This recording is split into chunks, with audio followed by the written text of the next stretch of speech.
What's up, y'all, man? Today we're gonna be checking out why American food is banned in Europe. Right.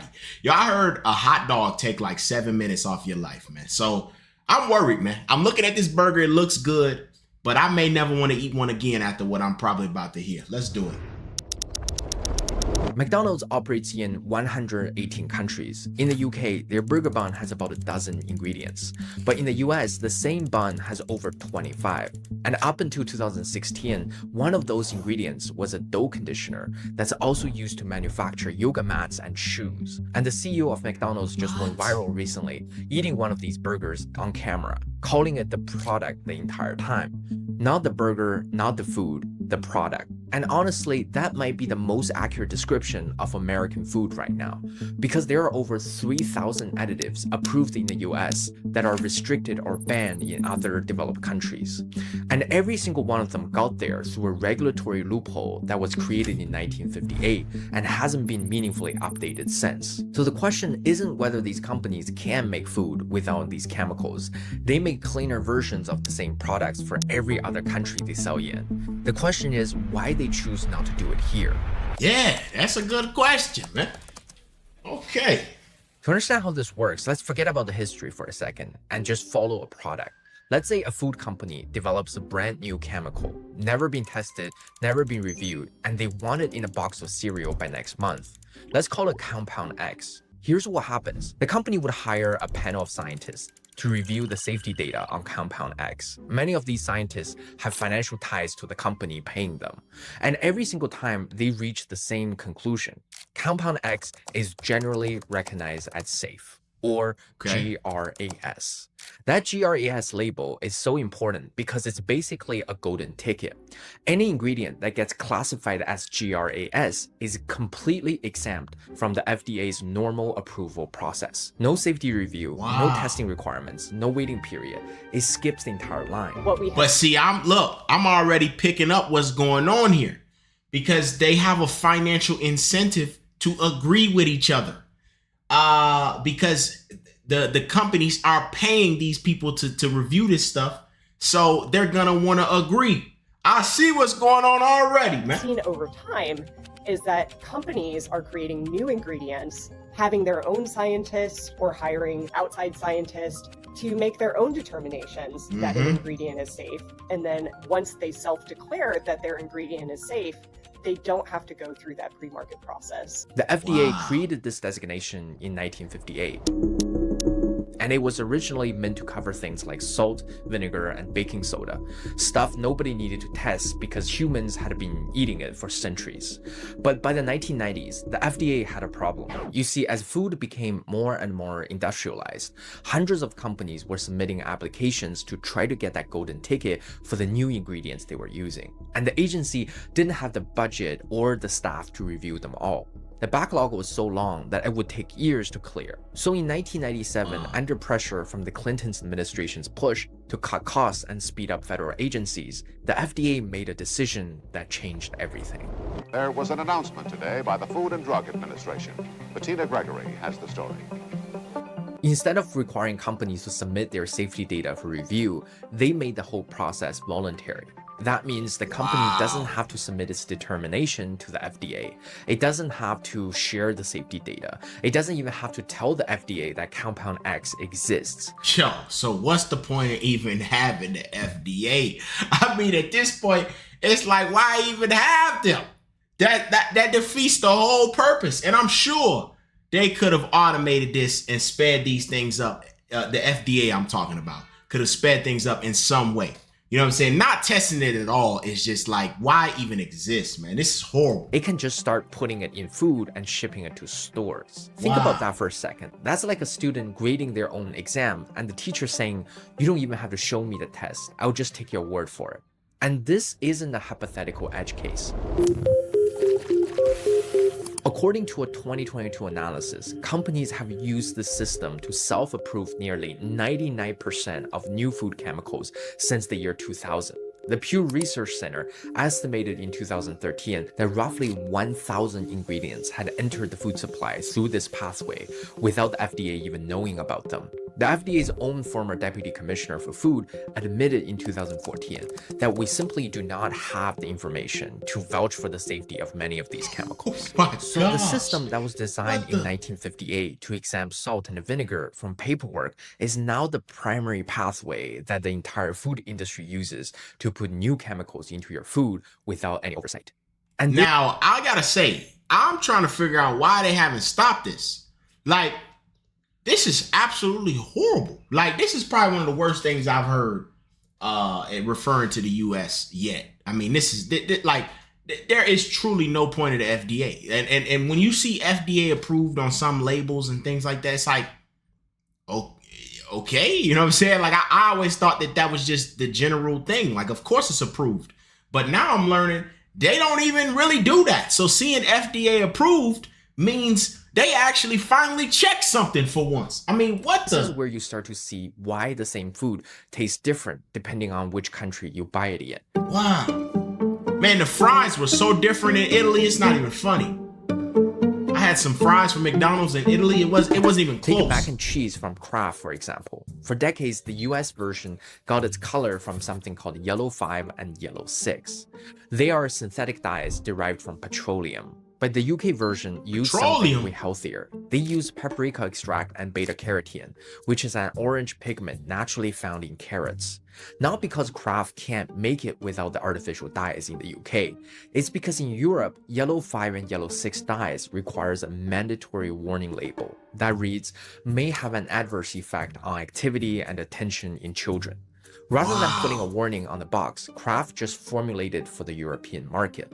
But in the US, no warning is required, so the artificial version stays on the shelf. Another good example is the popular drink Mountain Dew. It contains brominated vegetable oil in America, a pretty bad oil for your heart, but not in Europe or Japan because they're banned in those countries. Bread products across dozens of American brands contain potassium bromate, a dose strengthener banned in Canada, the UK, the EU, China, and Brazil because research linked it to kidney damage and cancer in animal studies.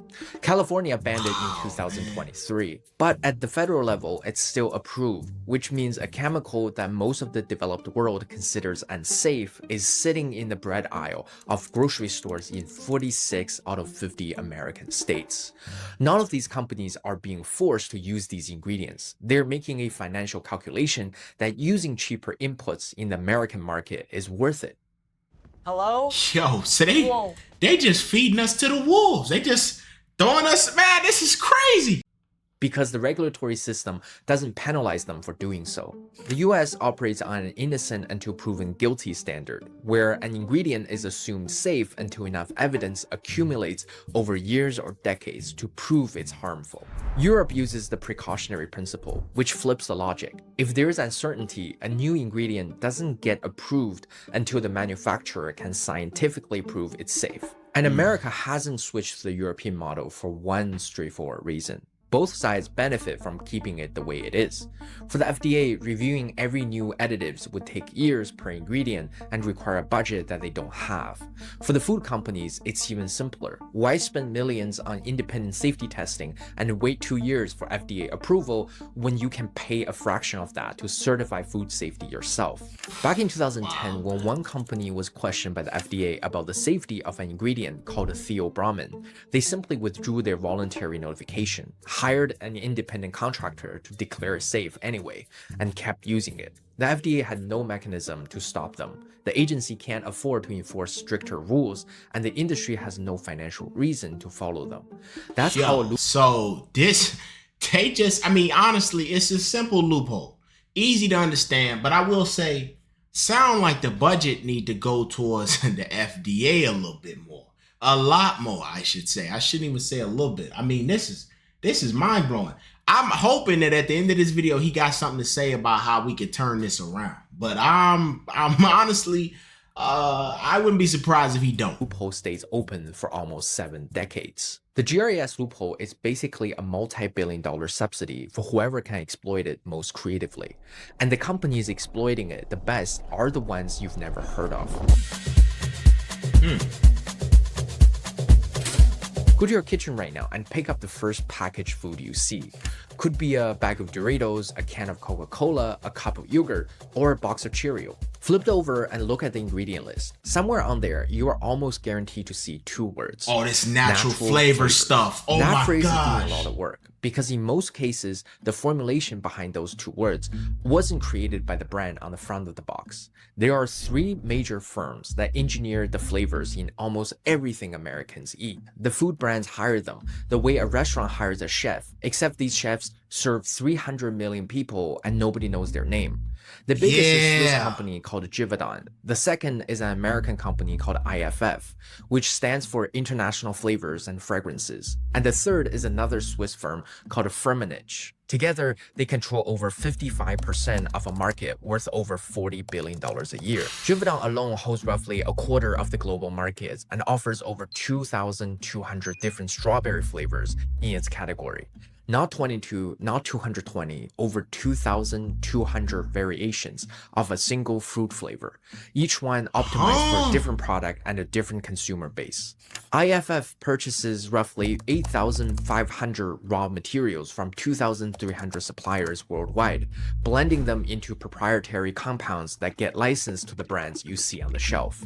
And every single one of those formulations is legally classified as a trade secret. So when you read natural flavors on the label, you're looking at a formula that could contain dozens of individual chemical compounds, solvents, and preservatives, none of which have been disclosed because trade secret law overrides ingredient transparency laws in the US. And here's why the secrecy matters so much to them. These formulations aren't just about making food taste good, they're engineered to make you eat more. Yeah, okay. Now, I did hear some things, especially about Doritos too, specifically, that they have mastered salt and sugar ratio to a point where it is completely addicting. Like it's so addicting. It's probably one of the most addicting. Like I've heard this as addictive as some drugs, which is insane to think about, man. And I can't lie to you, bro.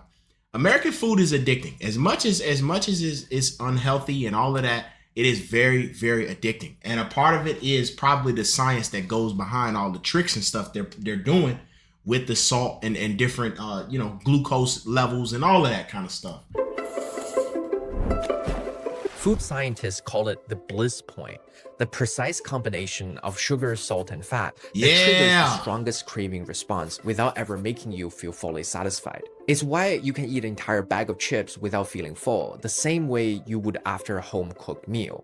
Your body isn't registering food the same way because the formulation was specifically designed to bypass your satiety signal, the part of your brain that's supposed to tell you, okay, you're full, stop eating. And the bliss point isn't a general target. It's calculated down to the milligram for each individual product. Researchers have found that there is a specific concentration of sugar where the craving response peaks. And if you go even slightly above that concentration, the product starts to taste too sweet, and people would eat less of it. So the flavor company aren't just making food taste good, they're finding the exact mathematical ceiling of how much pleasure your brain can process before it tells you to stop. And then they're parking the formula right below that line. That's why you reach the bottom of the bag and think, I didn't even realize I was still eating. That was the design working as intended. And the reason these companies guard these calculations so aggressively is because getting the bliss point right on a single product can be worth hundreds of millions of dollars in annual sales. Ultra-processed foods built on these formulations now make up nearly 60% of the average American adult's diet. And the number has been climbing up for decades. And studies are now linking high ultra-processed food consumption to increased rates of obesity, type 2 diabetes, cardiovascular disease, and cognitive decline. But the FDA has no regulatory category for ultra-processed. This means the fastest growing segment of the American diet exists in a complete regulatory blind spot. But the good news is that the FDA was directed in 2025 to explore closing the GRAS self-affirmation loophole. But the rulemaking usually takes years, and the food industry will lobby against any changes that increase their costs. And that's the good news. they're going to look into it and start thinking about it finally after 50 years?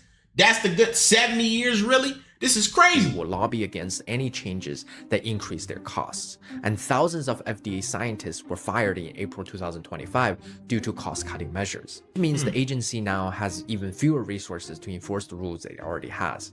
If you want to protect yourself today, here's something you can do the next time you're at the grocery store. Yeah, help me out, man. Before you put something in your cart, flip it over and count ingredients. If the list has more than 5 ingredients you can't pronounce or wouldn't find in home kitchen, just put it back. If natural flavors appear in the first 5 ingredients, the product is more engineered than you think. And if you really want to know whether what you're buying is safe, check if the same product exists in the European version. If the European label is shorter, you know that the American version contains things that at least one developed countries decided weren't worth the risk. I'm curious to know what you think about ultra-processed food, and let me know your thoughts in the comments. If you enjoyed this deep dive on food, here's another video where I dive even deeper on a different topic. Thank you so much for watching, and I hope to see you next time.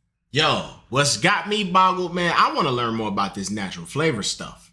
Because, you know, they use such a simple, honestly innocent sounding word. Natural, you know what I'm saying? And I've come to find out it's about as far from natural as you can get. It's crazy to think about, man. And it's sad that at the end of this video, all the things he described, you have to do all of that just to check your food, man, and make sure you're eating something that's not gonna mess you up. Wow, man. Let me know how you guys are feeling about this, American or not American or foreign. Let me know how y'all feeling about this, man. I know a lot of y'all are from Europe, man, and you guys are quite lucky, man, because, yeah, y'all eating good and healthy, too. I'm out of here, man. I love y'all. Peace.